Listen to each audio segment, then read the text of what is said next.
1 scene 2।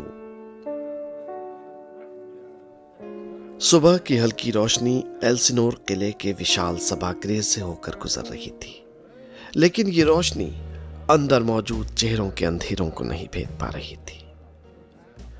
दीवारों पर लटकते विशाल झूमरों के नीचे एक लंबा चकाचौंध करता मेज था, जिसके आलोक में चमक रहे थे नए राजा क्लॉडियस के वस्त्र और उसके चेहरे पर वो मुस्कान जो खुशी से ज्यादा किसी छुपी हुई चाल का आभास देती थी।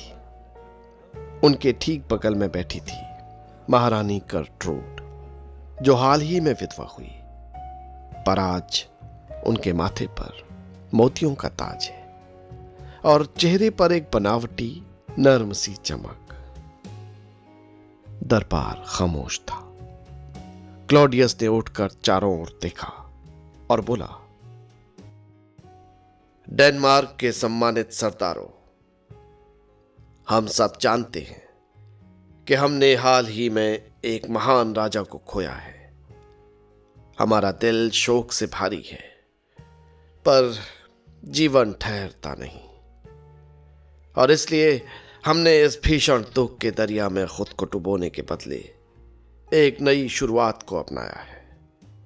हमने आपकी महारानी गर्ट्रूड के साथ विवाह के बंधन में बंधकर अपने आप को डेनमार्क के हवाले कर दिया है। अब हमारे जीवन का सिर्फ एक मकसद है, आप लोगों की सेवा। हमारा जीवन आपके लिए समर्पित हो चुका है।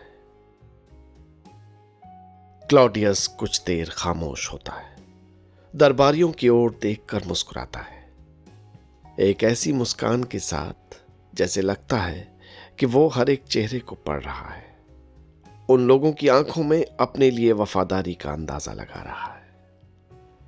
गर्ट्रूड हल्के से मुस्कुरा देती है, जैसे खुद को यकीन दिला रही हो कि सब ठीक है और जैसे अब यही नियति है। फिर गर्ट्रूड सबको संबोधित करते हुए कहती है,